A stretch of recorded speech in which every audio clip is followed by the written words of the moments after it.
Welcome to the Freedom Founder Podcast, the show that provides a platform for self-made entrepreneurs to share their stories on how they got where they are today. If you're a budding entrepreneur or a business owner looking for further inspiration, education, or motivation, then look no further. This is the show for you.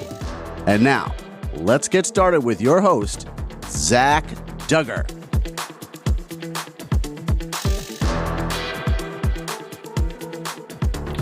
Welcome to the Freedom Founder Podcast. I'm your host, Zach Duggar. Now, have you ever had a big vision for a big goal? Sometimes those big goals take a lot of time and consistency, but you can accomplish them if you have the right mindset. Now, my guest today, Kerry-Ann Powell, is here to share some of her journey in her vision and some of her current work that she is doing as an entrepreneur. So, Kerry-Ann, thank you for joining me today. Zach, thank you for having me. Absolutely. Well, I love to start with just kind of hearing a little background about your story, what got you into becoming an entrepreneur, starting business, and what was that motivation that got you there? Yeah, oftentimes people ask me that question, and I used to initially start with, I was doing, this great work in Washington, D.C. And as I was moving forward, I realized that my particular skill set was, good for CEOs of small and medium-sized companies. And so I started to start a business that way. But, the truth is, Zach, I realized I've always sort of had an entrepreneurial spirit from the very beginning. And I think it was because of watching my father and his friends. I think about, children are so influenceable. When I think about the leaders in our community, the people who, if something went wrong at the church, who, stepped up and led, the people that were on boards of directors of the organizations that my father served on as well, these were all entrepreneurs. And they were folks that were running businesses, different sizes, but, they were stalwart pillars in the community. And I think I always had this sense of entrepreneurship as being an honorable thing to be, an honorable way to live one's life. And so I think that was the imprint that I had from very early on. And then as I I remember I was in junior high school, I was the president of the Future Business Leaders of America. And so I think I always had this entrepreneurial spirit, this entrepreneurial desire to lead through business. And, and obviously as I progressed through my career, I was an attorney and a lobbyist in Washington, D.C. and a fundraiser. And once I finished building the Martin Luther King Memorial, I wanted to start my own business again. So I think that's the journey. Yeah. I like that. You're absolutely right. We, as children, we are watching. We're mindful of what we see around us, and our parents, our families, our friends, our other adults that are influencing us in our lives just by observation, what they do. Observation. It's one of the things now, because it's sort of funny. So we came from a family that was very education was something that was a extremely high value. And so the majority of, like me and my siblings, there's three of us, and then all of our cousins and so forth, all sort of went into careers that required high levels of education. My parents both have 2 PhDs. And so I came from that space. So even though I was imprinted with this concept that entrepreneurship and business ownership was something that was honorable, and I really, kind of jived with it a little, the messages we were sent was to go to get higher education, to become a doctor or a lawyer, and blah, blah, blah, blah, and which is what we all ended up doing. But I was looking back at my nieces. So now I've got 5 nieces. Okay. And I'm like, what are the messages that are being sent to them from us, meaning me, my brother, and my sister, for instance? And all of us, even though we all went to higher education, we all 3 own businesses now. And Yeah. so, and we're all three entrepreneurs. And so for my nieces, even though they're still getting the message that, go to get, university, get a higher degree and, sort of follow a traditional trait, they all have sort of a very edgy entrepreneurial kind of thing about them. And I'm interested to sort of see how they will evolve in their own process and their own journeys. Yeah. No, absolutely. Yeah. What a great continued example for the next generation. So love Yeah. that.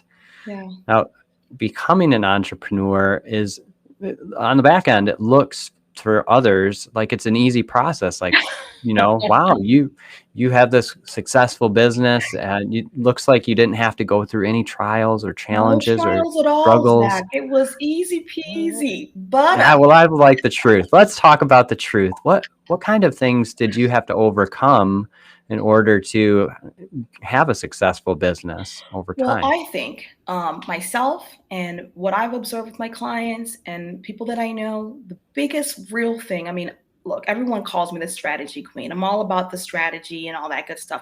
But the real thing, Zach, is being able to confront the demons within. Okay. There's an African proverb that says, I know, if there's no enemy within, the enemy without can do you no harm. We are our own, and Bob Marley says, emancipate yourself from mental slavery. Hmm. Our mindset can keep us playing at such a small level.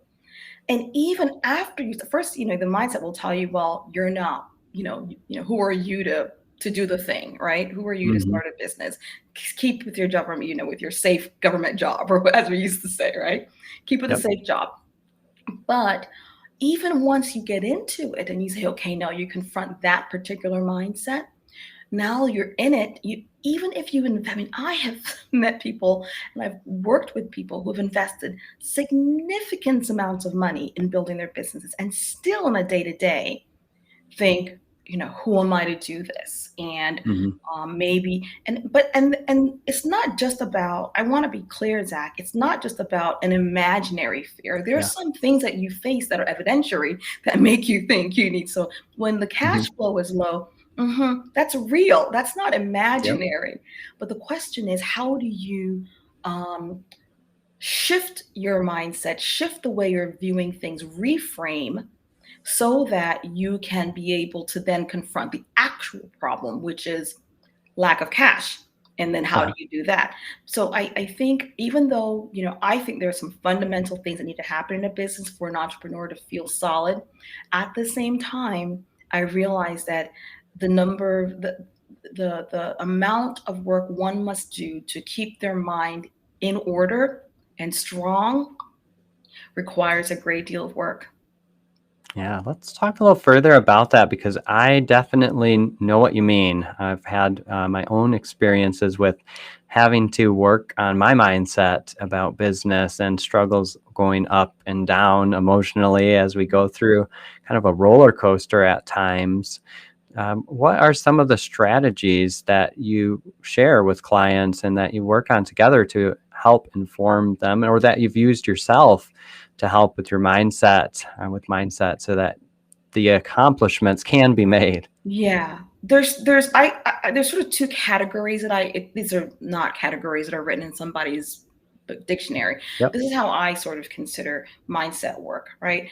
There is the practical things that one must do so that you are supporting a strong mindset, and then there are the actual practices of the same way you would need to eat or breathe or drink water, the same way you need to do some practices within your life to support that. So let's first start with the first one. I find, and people, you might think this is weird, but I have found that so many people don't have an actual clear look.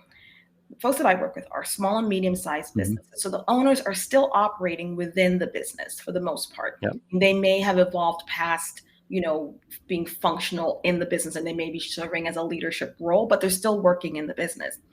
Yeah. So I still believe that if you're in those stage where you're starting, you're in the startup stage, or you're in the medium sized stage, but you are still working in it, your life plan still should lead the vision of the business and not the other way around. Meaning, if you have a very clear vision of what you want your life to be, how you want your life to operate, and then looking at the business vision and seeing if there's alignment there. And if there's not alignment, Zach, what do we tweak? We don't tweak the life plan, we tweak the business vision. One cannot operate without alignment between how you want your life to be and the business. The business is there to serve, to add value, to generate value to the stakeholders. And in the very early days, the business owner is the main stakeholder. Obviously, your employees and your customers are stakeholders as well. But when we're talking about it, so if you can fundamentally make sure that you're aligned, that is one huge step. Because if you're not aligned, it's like walking with a pebble in your shoe. There's just no matter, you could be wearing the most comfortable shoes, the most expensive custom made shoes, but if there's a pebble in it, it's not going to work. Right? Yeah. So that's one thing. But when you look over to what are some of the practices one must have in order to be certain that to sort of support your mindset, one practice is being able to, people often say, oh, she was born resilient, or she was born a leader. Now, these are skills that we learn and we acquire over time.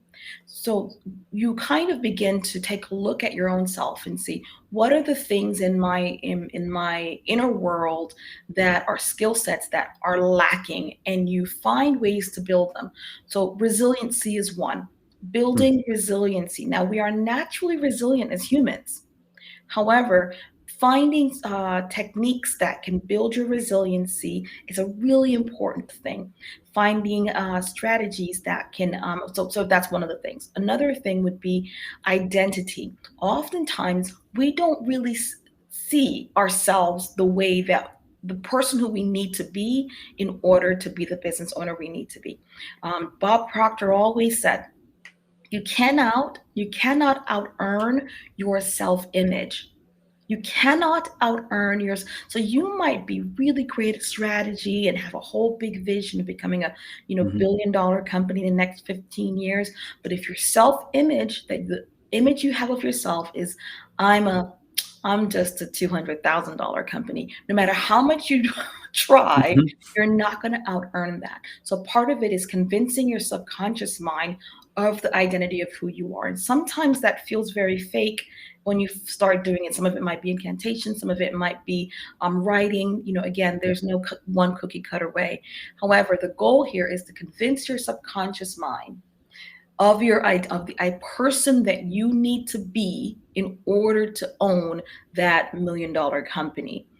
And at first, it will feel very uncomfortable. So if you're doing mirror work and you're looking in the mirror and saying, I am the owner of a $10 million company, whatever it is that you're doing, it might feel a little bit uncomfortable. You're like, I really don't think I am. However, there are studies that show that you continue to convince yourself, you continue to say these things at a peak state, not just like, well, I'm over here, $10 million owner. But if you're doing it in a peak state, and you are saying the thing, believing the thing, your physiology is firm and strong, over time, you can change your self-image. So those are the two kinds of ways I like to look at it. One, practically, is your business aligned with your life? Do you have a life vision? And are you clear about it? Is it compelling?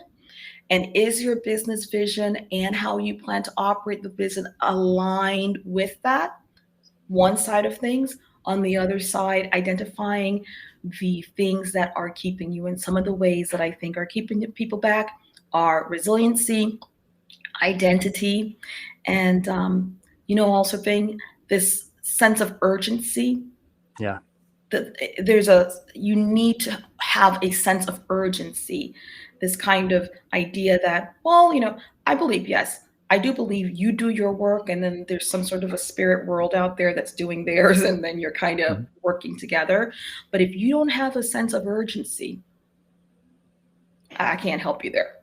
Sure. Yeah. Okay. So definitely aligning your life vision with your business, making Yeah. sure that that is in place is key. Working on the mindset and even the ways that you just described, I think is something that, like you said, it's not always comfortable when you're starting off and you're trying to shift the way that your mindset has been or that you have been stuck in for a period of time. But over time, you can work to change that subconscious thought pattern to be Exactly. one that allows you to excel. Because when you're able to get to that point that you're able to think in a way that is that $1 million company mindset, then your actions can follow your mindset. Exactly, Zach. That's exactly it. It's difficult. It's difficult to, I always think of it like with mindset is, look, we all can do a lot of things up until a certain point with brute force. Mm, And and sometimes when you particularly like when you're sort of fight or flight situations, it's all brute force happening there, right? You're just going for it. So there are some things that we can do through brute force, but at some point in time, there is fatigue, and your mindset has to be the thing that carries you through. It's like holding, a stack of encyclopedias with your mhm. arms stretched out. You can do that for a bit, Zach. Some people can do it longer because they have more muscle strength or whatever. The point is, people can do it for a period of time, and it's just all about their muscle strength. But at some point in time, the muscles will fatigue. And that's what happens when you do things through brute force. At some point, there will be fatigue. However, if you can buttress up your mindset, that it can carry you through so much longer than you think. And I don't want to paint a picture that is Mhm. false. It's not like if you strengthen your mindset, you will never have dips. But when you strengthen your mindset, what happens is when you go down in the dips, you're not there as long. Yeah. And the number of dips are short, like are it's a longer period of time between each dip. Folks who haven't quite done the art of working on their mindset, every single day they have a Mhm. dip and they're down on the dip for weeks, right? The Yep. goal here is life happens. We're human. We're not these robots or computers. So the goal here is that if there are dips, you want to be down there as fast. I mean, as a short period of time as you possibly can, Yep. and you want to be able to lengthen the period of time between the dips, meaning not everything brings you down. Yep. Okay. Yeah, no, that's a very good point because, yeah, we're not robots. We are always going to have some periods of dips. And so just getting to that place where you can experience those for a shorter period of time to get Yeah, back up and keep moving forward. yeah. Now, for some people, they hear that, they think, okay, I can do some mirror work, I can write some things. What other types of strategies or books or resources do you suggest that Yeah. people look at when they're considering how maybe they're stuck in it right now and their mindset is just they're feeling anxious, feeling depressed, feeling stressed, having difficulty sleeping. So where's a good I think starting I point? think when you're in those moments, Huh? there are some things that support. I know there are some great books. I'm going to recommend a couple. Yeah. But when you're in those moments, you cannot ignore the fact that we are our bodies, our minds, our spirits are all connected. So then you have to start looking first within. Are there some things that you can do to support yourself? Meaning, and again, this doesn't sound sexy, but it is some realities. Are you hydrating enough? Do you have enough water? I mean, just water alone is like, excuse me, if you can just get water in your body, it's like a plant. Have you ever seen a plant where it's completely dry and you're like, oh, it's dead? You start watering that baby and it just starts doing this whole like life thing happening. Because remember, we're all about more life. Our body, our spirit, our soul, our mind is all about more life. You give it what it needs. So water, are you eating right? The greens you need, the nutrients you need. because you will be surprised just how what you're eating and drinking impacts your mindset. Not to mention, not to mention um, oxygen. Are you breathing deep enough? Are you doing breath work alone? If you can get oxygen in your body, you'll be so surprised as to why, even like you're laying in bed and you're sort of depressed. Now, of course, I'm not a psychologist, but if you're Sure. laying in bed and you can't even get out of bed, doing some breathing exercises that are short stints. I'm going to do it. That alone gets the oxygen moving, and you'd be so surprised how within 2 minutes it gets you going. So there's some fundamental things, Jack, that we have to do through our bodies. Look, entrepreneurship is basically athleticism, you know. Yeah. It's like running a marathon. So you have to, if you look at the, the Olympics, the trials are happening right now. I don't know which one you like. I like watching the track and field people. Those folks are machines. And I guarantee you, if you spend some time with them, they're not sitting there eating Cheetos. Right. Well, a part of it is just some fundamental things. That's one thing. The Yep. other thing is, what are the messages that are being sent into your mind? So, what the world, the messages that are out there in the world are very not serving. So you have to have spaces where you are hearing other types of messages. One way you can go about doing it is watching or reading, depending upon whether or not you like to read, listen audio. Audio is the way that works for you, or maybe when you're down, audio is the best way because you can't pick up a book, you don't have the energy. Audio or reading or being in watching movies of people who have done great things. Yep. That is a really great way because it reminds you that, wait, those people who I admire were crazy, just like I am, want to save the world or make the best product or provide the best services, but they themselves had the same challenges. Somehow this concept of me too, of I am like that too, that happened to me, you're not alone, that is something that is powerful for the human spirit. It's one of the reasons why shame one of the best antidotes to shame is actually that happened to me as well. You notice, like when you feel really embarrassed about something, you're like, oh my God, I can't do that. And then someone says, oh my God, I do that too. And you feel a little better, you know?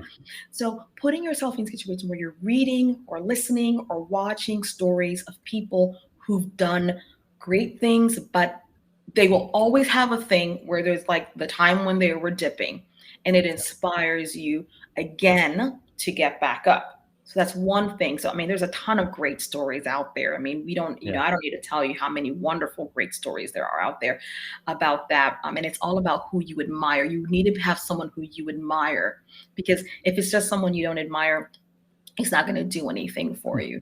There's a great scene in Sex and the City, the first series, when Charlotte was feeling down. She'd had a miscarriage, and she was just sort of in the dumps. And she watched this, I think it was MTV, celebrity life thing of Elizabeth Taylor. Uh-huh. That was her person she admired. And Yep. she got up and took a shower, put her hair up, put some makeup on, and walked out the door. So that really helps. The other thing too is sometimes your feelings of feeling down and depressed and like, I can't do it, are actually because you think that the problem you're facing in business is actually not solvable. And that, if you put yourself in, you keep reading books that keep you aware of what are some of the strategies and techniques that people have used to solve those types of problems. One of my favorite authors is Jim Collins. He's the one who wrote Built to Last. But what I love about him, people always think Jim Collins is kind of someone who is all about big big business strategy. But the reality is he comes from the entrepreneurial perspective. The reason why he wrote those books like Built to Last and such was because he wanted to pull what are some of the enduring qualities, not like the tactic that happens today in 2023, but what's going to happen 24, like enduring qualities of businesses that lasts. So he wrote a book, BE 2.0, and it's the second edition of it because he and his partner had written it a few years back, but in 2020, when we all were kind of in the middle of he reissued the book, a second edition, and it didn't get as much hoo-ha because he was competing with other press.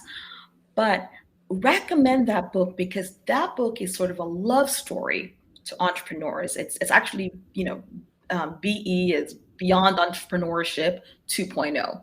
So it's a great book. It's a love story to entrepreneurs, and it gives you some of the enduring qualities that really will help you understand what makes a good business. Because if you're having chaos in your business, your mindset is one part of it, but the other part of it is you need to get out of the chaos. I mean, whatever the thing is that's causing you to feel a bit of a way, you must address that.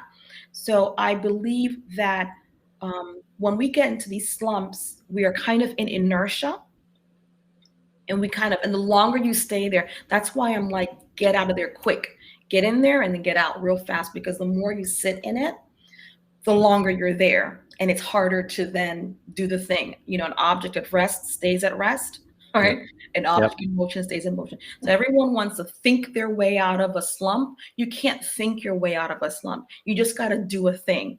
And the thing could simply be, okay, I know that I can just pick up, if I just send the email, to all the prospective clients that I was trying to get, who all said no, just send an email to them. That's action. You never really know what will happen from that. So minor action, if you cannot get out of bed, bring your computer with you to the bed, okay? And then just send an email. Or the point is, you have to get yourself out of inertia. And the only way you get yourself out of inertia is by taking a step. It's not thinking your way out of it. However, if you can provide the supporting tools to get you there. One other thing too is your why. One book that I really, really, really love is, and this book's probably about 10 years old now, but it's still so good. The name of the book is The Big Leap. Zach, you know that book, The Big Leap by Gay Hendricks? I have heard of it. I haven't read it, but I've heard of that book. It's really one of those, it is, what I would say it is, Gay Hendricks is, prominent professor at one of the hoity-toity California universities, either UCLA or Berkeley. I don't remember. Nonetheless, so he's all about, he's coming from a psychologist perspective. However, he works with leading business executives, and he coaches them and works with them. So he has this interesting one foot in the academic world and research and one foot in the business world. And his theory is that oftentimes, that there's three things. There's a couple of zones. I'm not going to butcher it, but there's your zone of competence. All right. That's what we all can do. It's usually the thing we all fell into out of college. Then you've got your zone of excellence. It's the thing that you are rewarded. It's, you're good at it. You're quite good at it. You're rewarded for it. And then there's your zone of genius. Sometimes, and his thought is that each of us as humans need, by way of vocation, need to move into the zone of genius at some point. But most people are camping out in either the zone of excellence or the zone of competence. But one of the things, so a part of it is making sure that you are actually operating in your zone of genius. Because at some point, if you're a high achiever, if you're still camping out, if your business still is camping out, if what you're doing is camping out in the zone of excellence, you're going to get bored. This dip may simply be a nudge to say, get your ass out, keep it moving, right? Move. So a part of it is assessing that. But one of the things he says was when you're moving into the zone of genius, that oftentimes our subconscious will sabotage that particular movement. So maybe your business is your zone of genius and you're actually sabotaging yourself because of that. And so one of the things that he recommends is constantly reminding yourself. He has a lot of great techniques within there, but constantly reminding yourself of the value that you bring in your zone of genius and disconnecting from the atta girls, the atta boys, by operating in your zone of excellence, because we want to move back to that, right? It's sort of like this idea of you have a set point. So that is also one book that I would recommend because of it is a multi-layered book, and there's like sort of three things that I noticed coming out of that. Yeah. However, it's one of those things that will push you past and help you identify when you are actually sabotaging yourself versus if this is a situation where you just need to continue to buttress your mindset. Yeah. Okay. Well, Kerry-Ann, we are out of time, but there's so much more that we could talk about here. And you've given us so much insight and resources and recommendations. If someone wants to find out more about the good work you're doing, what's the best way for someone to connect with you? Absolutely. Well, my website is trafalgarstrategies.co. You can find me there, but I hang out in LinkedIn. So give me a message and say, me and Zach are good friends. I'm in Zach's crew. I'll be happy to connect. All right. Love it. Well, thank you again for your time today. I really appreciate it. Appreciate it, Zach. Take care. You too.